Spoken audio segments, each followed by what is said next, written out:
Hey, it's me, Marky Joe, here to entertain you. Yes, it is my show. It exists. I don't know what I'm gonna do with it. Yeah. Okay, so firstly, hello everyone. It's been a while since I last did an FE3 video, and that's because I'm kind of low on inspiration for this series because I've pretty much said all that I needed to say, and usually when I reach near the end of a project, like, inspiration is low, and at that point I'm just kind of going through the motions, and this is no exception. But hopefully we'll get through this in a reasonable amount of time because I want to start my next project soon and also announce RageFest 5. Holy shit! RageFest 5! What the fuck? There's gonna be one? Yes, there is, my friend. And it's gonna be soon. Pretty much immediately after my next Fire Emblem hack review. Anyway, that's enough fucking around. Let's get to the video. Actually, before I do that, a couple corrections. So, Dragon Master Krim mentioned that I got it wrong. Henri was not the thief who stole the Fire Emblem. It was actually the first king of Arcania named Adra, and I kind of mixed the two up, so that's fucked up. I'm supposed to be the professional here. But yeah, Adra was just a normal dude. He sold all the artifacts from the Fire Emblem to develop the country, and Henri was given the shield by Artemis a long time later. So there we go. We got now that that's fixed, we can continue with this video. Oh wait, one more correction by Luce Seyfarth. So demon dragons are actually supposed to be called mage dragons in this game, but the translator went with demon. It turns out that demon and mage share the same Japanese name. So that's kind of weird. Wow. Are there any other corrections that I have to fucking deal with this? Nope. Okay, so let's get with the video. Click. Okay, so chapter 15, The Prince's Return. So in this chapter, we finally, after all this bullshit with Gato, he warps us back to Aricia, or whatever the fuck Marth's home nation is, and now we're gonna take it back. And this chapter is actually like kind of a remake chapter of a previous, like, of a book one thing. Like, remember in book one how we retook our capital, you know, Aricia and shit?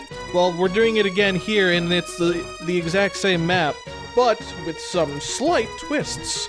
Ooh. So yeah, our enemy's gonna use some rather mean and cheating tactics in order to defeat Marth's army in one fell swoop. But will it work? Well, judging by the fact that this video exists, probably not. But there we go. See, I love how they have a little image there. You know, like, yeah, it's in the sunset. It's almost like it's holy or magical or something. Wow. What the fuck is with this music, by the way? Holy shit, this sounds like some... This just sounds weird. I don't even know how to explain it. It just sounds fucking, like, angry, menacing, and marchy, too, at the same time. So this guy's just like, General, why don't I have a neck? Thing. And this guy, holy shit, his chin is amazing. This guy looks like something straight out of, like, a 1980s anime. Like, he's got all the evilness just, like, consolidated into a single face. He doesn't even show the other side of his face. That's how evil you know he is. You know, because they always have the other side of their face obscured. And he's, you know, just to kind of look at you scoffingly. So yeah, he's got Est. Remember Est? Neither do I. But basically, Abel and Est were going out, and this guy took Est and is like, hey, bitch, you want her back? Well, go kill Marth for me. And Abel's like, oh, fucking A. And so he goes off to murder his commander. Little does he know that his commander is pretty fucking packing at this point and ready to kick the living shit out of anything. I mean, look at that shit. We instantly killed a ballista on the first turn, and we're removed of one of the major threats. Also, because Marth can walk a fucking marathon again, just like in book one, he can just straight up walk up to these dudes and zap them with his sword wand thing. So yeah, what's the general plan for this chapter? I want to beat it super fast, which isn't quite what happened, but I mean, I still blow through the enemies super quick. These enemies are pretty pathetic. And since I use the star shards and shit to power up my dudes, everybody's pretty overpowered now. Especially good old Linda, which, by the way, the reason why why I didn't speed things up until now was so that you could hear the music, which, you know, since I'm talking over it, well, whatever. I guess it ruined the entire point of me making that edit in the first place. Oh yeah, the chick I just moved in that cage, that's Est. So, here's the thing. Linda's been lagging behind, Ubello, because I've been focusing so much on Ubello so that he'd actually stand a chance of being almost as good as her. So here's what I do. I take the Star Orb, which increases her growths by 30%. Every single one. I put it on her. And it also makes her Resire Tome infinite use. So basically she can just go to town with this group of cavaliers and shit and not give a flying fuck. She's pretty much invincible for all intents and purposes, which is amazing for a mage, you know, you wouldn't expect that, but here you go, FE3 thinking outside the box. Because back then there wasn't a box to begin with. I mean, let's be serious here. You know? Intelligent Systems was still trying to figure shit out. And I'd say that they did a pretty good job figuring out the formula for Fire Emblem in this game. Because when you think about it, think about all the Fire Emblem games that follow the formula of FE3. You got FE6, which is kind of like a mixture of Book 1 and Book 2. You got FE8, which is very similar to Book 2 of Fire Emblem 3. Right down to the Dark Orb possessing, you know, our favorite villain, Lion, and so on and so forth. I mean, it's interesting how this game has influenced the later games in the series so much, and yet people don't really pay it much mind. Or at least they didn't until FE12 came out and showed everybody, dudes, this is a fucking awesome game. Why are you not playing it? Well, let's update the graphics and gameplay and we'll see what you think then. Huh? How about that? Yeah, that's what I gotta say. Anyway, this guy, Captain Chinface, is all like, yeah, I'm giving this shit to you, but remember Book 1 when you visited one of these villages and got a dude, and then the other village closed because you two guys aren't in a good relationship? Well, that's gonna happen now. And Marth actually, what's actually super cool is that Marth actually acknowledges it and is like, dudes, fucking get over your shit and do something that doesn't involve hating each other. You know, try doing some diplomacy. You know, hand them a diploma. Oh, that was so cheesy. So yeah, what else is there to say about this chapter? So I haven't really mentioned Abel yet, or Abel, whatever the fuck you pronounce him as. So he's gonna come after you, and it's kind of weird. So you can recruit him with Marth. But here's the thing, the moment you do that, the general that's in the prison with Est will start attacking her. So if you're not prepared to save Est quickly, then you're gonna be in deep trouble because Est is gonna die. Of course, you could argue that not much is lost in that exchange, because she's not a valuable unit by any stretch, especially in Book 2, where you got the growth orbs to pretty much make her own growth rates obsolete because she just joined so late. And you've already got super powerful units at this point. But yeah, you still want to get her because, again, if you beat Book 1 and Book 2 without any deaths, and you recruit all the characters, you unlock a family tree at the ending of the game, which I think is pretty fancy, and I want to show it off. So there you go. Also, it's just generally a nice thing to do to save people that you have the ability to save. I don't know why I had Cheney cross-dressed there, by the way. I mean, I guess I was just in the mood. I was getting into some cross-dressing Cheney. Whatever the fuck that means. Just to be clear, I'm not into people who do that. Actually, I could think of a few exceptions. Alright, you know what? I'm gonna keep my mouth shut. So anyway, Abel heads off. Martha's heading down left. It's worth noting that one of the houses, I think the one with the old man at the very beginning, warned you that there's gonna be reinforcements coming out of the forts at the top left. I don't know what triggers them. It seems to be based on, like, something, but I can't quite put my finger on it. But I remember this part of the chapter, I'm just like, okay, so now that Linda's destroyed all the fuckers on the right, let's drag her all the way to the left so that she can get even more EXP, because that's what I'm doing for this chapter. I'm charging up my Linda so that she can fire her amazing magic at enemies and show them the amazing powers of her enormous, extremely long and beautiful hair. Anyway, I'm gonna stop fantasizing. Okay, so yeah, I didn't quite catch what was said in that village, but I'll pay attention to this one. Oh man. They were forced to fight because of their alliance with Akania. Oh shit. So we're getting into some really sad shit there. So they're being like kind of blackmailed. Oh yeah, I think I remember what's going on here. So I believe in a few chapters from now, we're gonna be facing Gra. We're gonna be heading to their place and being like, dude, this shit's done. We're gonna stop you.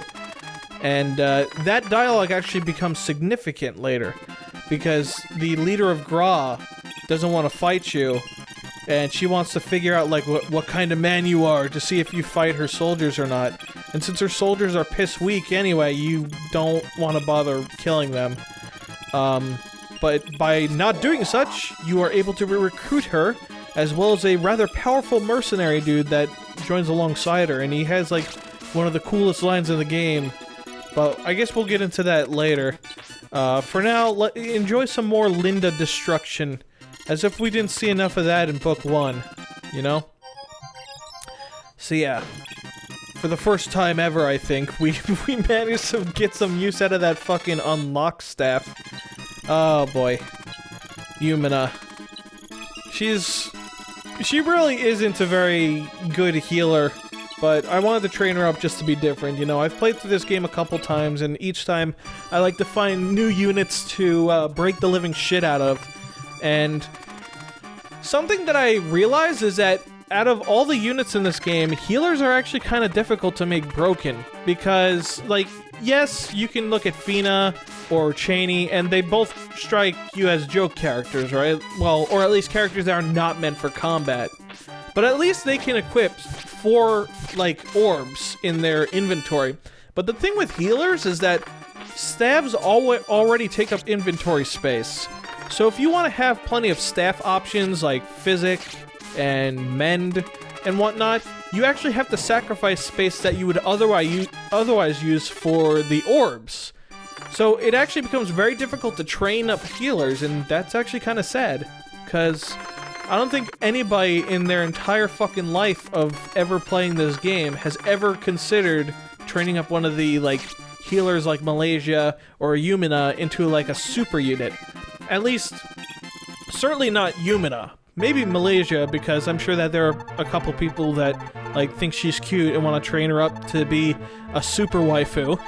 But anyway, so Abel, poor Abel, he had his hands tied. He had to fight Mirth. And Marth's just like, hey, stop that shit. He just fucking slaps him in the fucking face like, get your senses together. You are a soldier of Arisha, even though you're retired. And Abel's like, yeah, you're right. I'm sorry, Est. Anyway, at this point, the general who was in the place would have attacked Est, but since I killed the shit out of him, everything's all fine and dandy. Oh shit, what's this? Ellis was taken by a weird dark-robed man? Well, I wonder who that is. Certainly can't be Garneth. Difficultly passed? What the fuck is your vocabulary, woman? I don't know, you're cute, so it doesn't matter. Warrior of Light chosen by the deities? The Star Lord? Holy fuck, where'd you get those crazy ideas from, lady? Usually legends like that don't pass until long after the dude's dead. You know, history tends to be written by the winners. History is, like, skewed after a while because people romanticize the story. But they're already calling him the Star Lord, and he hasn't even fucking died yet. I don't know. It's a little contrived, in my humble opinion.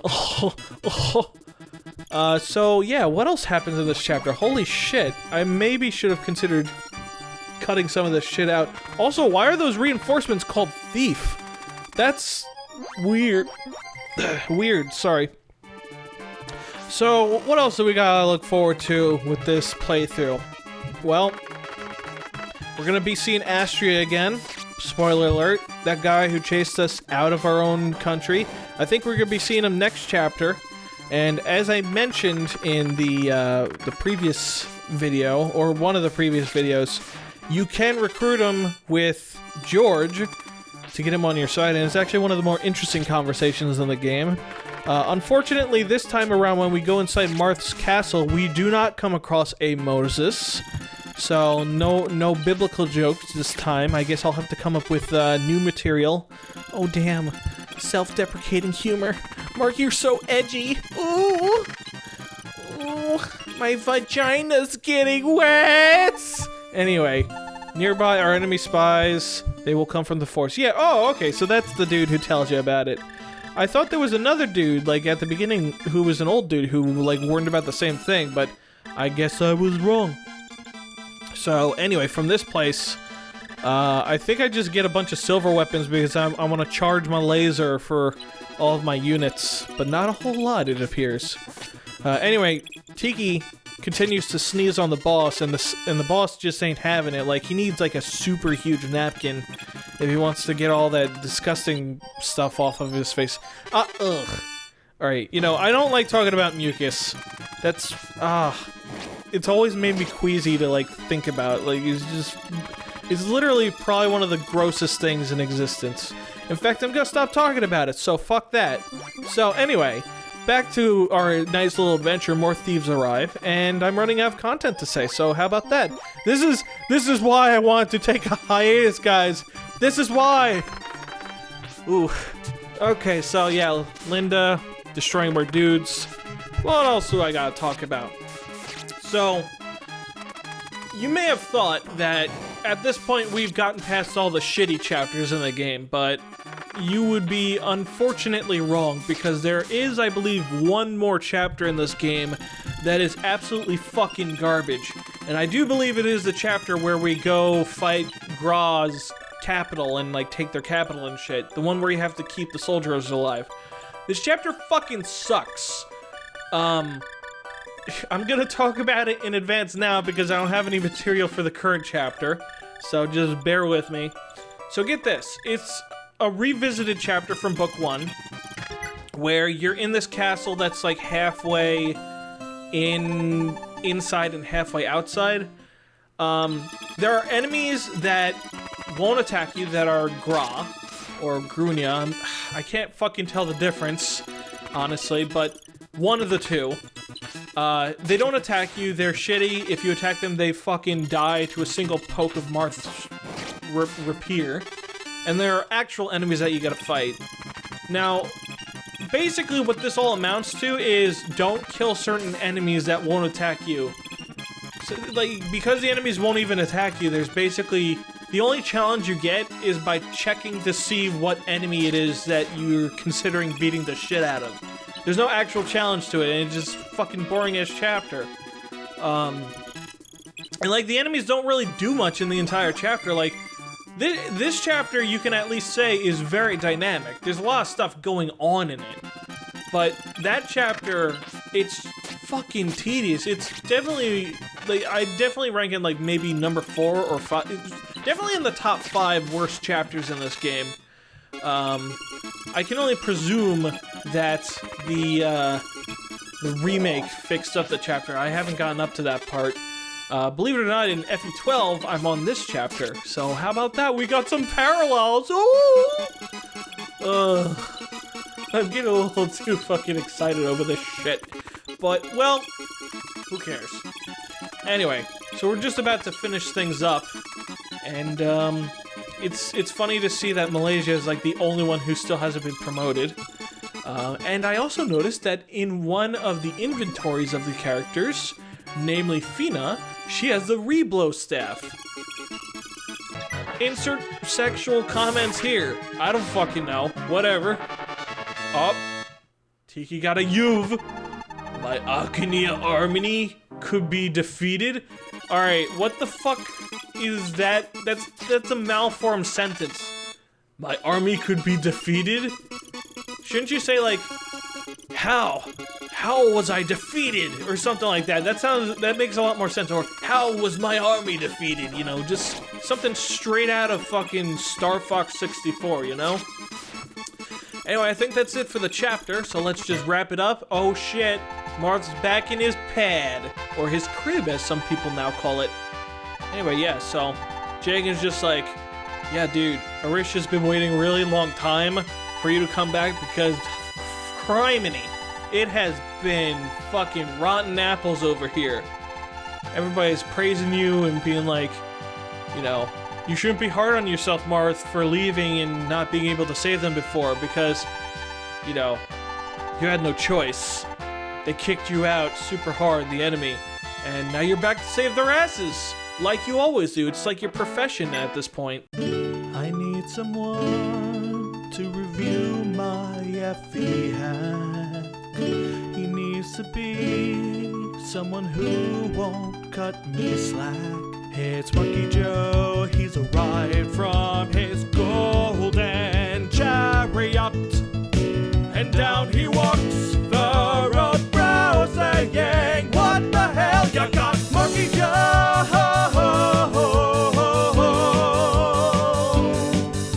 These ambush bombs just don't do it for me. In this map I should be caught by 3